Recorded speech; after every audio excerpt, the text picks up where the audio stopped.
예수님이 10명의 나병 환자를 치유한 사건은 유대인들의 근본적이고 놀라운 배은 망덕함을 드러내 주기 때문에 유대인들 가운데 예수님께서 행하신 그렇게 많은 기적과 사역들이 그들에게는 별 소용이 없었다는 것을 우리가 별로 놀라지 않고 받아들일 수 있게 합니다. 우리 주님은 9명의 유대인을 고쳐주셨습니다. 그러나 그들 중 한 명도 감사를 표하지 않고 그들의 질병에 대한 기억을 지우기 위해 몰래 도망갔습니다. 오직 한 사람, 사마리아인만이 그리스도께 마땅히 드려야 될 의무를 인정했습니다. 그러므로 주께서 나병 환자 10명을 치료한 사건을 통해 한편으로는 그리스도의 신성한 권능이 드러났고 다른 한편으로는 유대인들의 불경건함에 대한 책망이 있었습니다. 나병 환자가 치유되는 이러한 놀라운 기적은 현세적인 축복인데 이것은 하나님 아버지의 부성적인 인자하심에 대한 증표에 해당됩니다. 이러한 현세적 축복이 거듭나는 구원과 어떤 연관이 있는지 이 관계를 오늘 본문 말씀을 통해 잘 살펴볼 필요가 있습니다. 나병 환자들이 예수 선생님이여 를 불쌍히 여기소서 소리 높여 말했습니다. 이 장면을 보면 그들 모두는 그리스도의 도움을 간구할 뿐만 아니라 선생님이라는 칭호로 그를 존경하기 때문에 어느 정도의 믿음을 소유하고 있음이 분명합니다. 그들이 위선이 아니라 진실 이 표현을 사용했다는 불결한 딱지가 아직도 피부에 남아 있지만 예수님께서 제사장들에게 그들 몸을 보여주라 하는 명령을 받자 말자 순종한 장면을 통해서 잘 알 수 있습니다. 예수님의 약속의 말씀을 믿지 않았다면 나병이 낫지도 않았는데 나병 완쾌 여부를 제사장들에 의해서 판별받기 위해 제사장들을 찾아가는 것은 터무니없는 일이었고 그래서 제사장들에게 그들의 몸을 보이려고 결코 출발하지도 않았을 것입니다. 그런 육체의 보이는 나병을 앓고 있었지만 그리스도의 말씀을 믿고 제사장들 앞에서 자신들이 깨끗해졌다고 선언하는데 주저함이 없었습니다. 그러므로 그들의 마음속에 믿음의 씨앗이 심어져 있음을 부인할 수 없습니다. 지금 나병 환자들이 양자의 영으로 거듭나지 않았다는 것 확실하지만 그들이 어느 정도 경건한 믿음을 가지기 시작했다는 것을 짐작할 수 있습니다. 여기서 우리는 한때 가졌던 믿음의 불꽃이 꺼질까 하는 두려워해야 하는 매우 중요한 교훈을 주목할 필요가 있습니다. 우리를 거듭나게 하는 성령에 의해 깊이 뿌리 내려진 생생한 믿음은 결코 죽지 않습니다. 그러나 많은 사람들이 일시적 신앙을 잉태하고 즉시 그러한 믿음이 사라지는 것을 볼 수 있습니다. 사람들이 절실하게 필요한 것이 있어 간절한 마음이 들고 주님께서 성령의 은밀한 사역으로 우리를 격려하실 때 하나님을 찾습니다. 그러나 원하는 필요가 채워지면 감사하지 않는 배은망덕한 건망증이 원래 가졌던 경건한 감정을 삼켜버리는 것은 우리가 흔히 볼 수 있는 질병입니다. 그래서 가난과 굶주림은 믿음을 낳지만 풍요는 오히려 믿음을 죽입니다. 제사장들에게 너희 몸을 보이라 말씀은 너희는 깨끗하여졌느니라 말씀과 같습니다.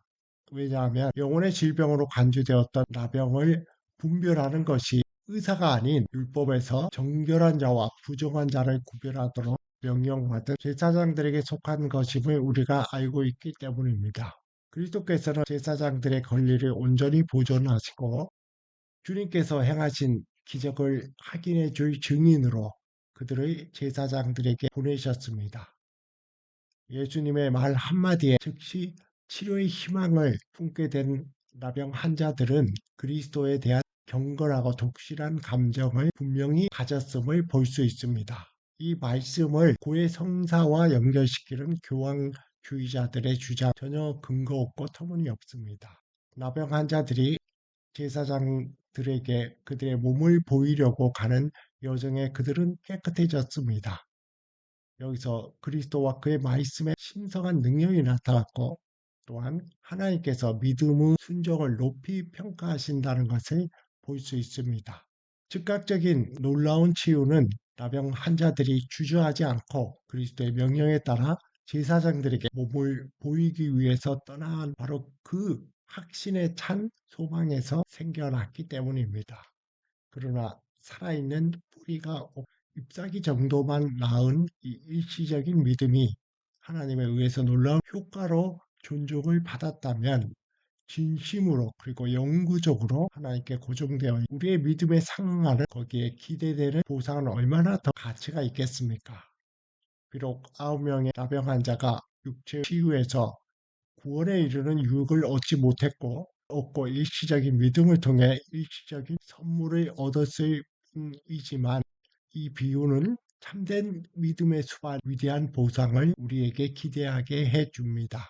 그 중에 한 사람이 자기가 낳은 것을 보고 큰 소리로 하나님께 영광을 돌리며 돌아와 예수의 발 앞에 엎드려 감사하니 그는 사마리아 사람이라. 예수께서 대답하여 이르시되 열 사람이 다 깨끗함을 받지 아니하였느냐? 그 아홉은 어디 있느냐? 여기에서 그리스도의 말씀에는 온 나라에 대한 책망이 포함되어 있습니다. 예수님은 한 이방인과 많은 유대인을 비교하는 방식으로 책망하셨는데 이는 당시 유대인들이 경건한 감정 없이 하나님의 은총을 질식시키는 것이 관례였기 때문입니다. 그리고 이것이 그리스도께서 그렇게 하는 놀라운 기적을 유대인 가운데 행하셨지만 그들 그리스도를 존중하지 않는 이유이기도 합니다. 예수님의 이러한 책망은 우리 역시 적어도 일반적으로 베풀어 주시는 하나님의 은혜에 감사함으로 보답하지 못한다면 우리 모두에게도 마찬가지로 적용되는 예수님의 책망입니다. 내 믿음이 너를 구원하였느니라. 여기서 구원이란 단어 일부 주석가들은 나병에서 나온 체 깨끗함으로 제한합니다. 그러나 이것이 사실이라면 그리스도께서 이 사마리아인의 생생한 믿음을 칭찬하셨기 때문에 다른 9명은 어떻게 구원을 받았을까요? 왜냐하면 그들 모두도 예외 없이 육체적 치유를 얻었기 때문입니다. 그러므로 우리는 그리스도께서 여기서 하나님의 선물에 대해 경건하지 않은 사람들이 보통 말하는 것과는 다른 평가를 내리셨다는 결론에 도달해야 합니다. 즉 하나님께서 우리에게 주시는 일반적인 선물은 하나님 아버지의 부성적 사랑에 대한 증표나 보증에 해당됩니다. 아웃 문둥병자는 고침을 받았으나 그들이 하나님의 은혜를 삶 속에서 기억하지 못했습니다. 이로 인해서 그들의 치유 자체가 배운 망덕으로 인해 훼손되고 오염되어 그들이 받아야 할 더 큰 구원의 유익에 이르지 못했습니다. 오직 믿음만이 우리에게 주신 하나님의 일반적인 은총을 거룩하게 하고 순결하게 하고 그 선물을 적합하게 사용하는 것과 연합시켜서 우리의 구원에 기여하게 합니다. 마지막으로 그리스도께서는 이 말씀을 통해 우리가 어떤 방식으로 하나님께서 일반적으로 주시는 그런 선물을 적합하게 누릴 수 있는지를 알려주셨습니다.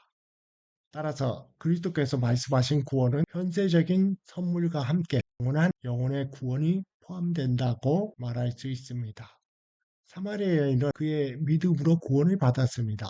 어떻게요? 다른 9명의 유대인들도 나병은 나았기 때문에 나병에서 치유된 것이 구원을 받은 것에 해당되지는 않습니다. 예수님이 사마리아인에게 구원을 받았다 말씀하신 것은 그가 하나님의 자녀에 포함되어진 것을 의미하며 이는 나병 치유를 통해 나타난 아버지 하나님의 충성적인 인자하심을 적합하게 사용한 그 결과 구원을 받는 데 기여했습니다.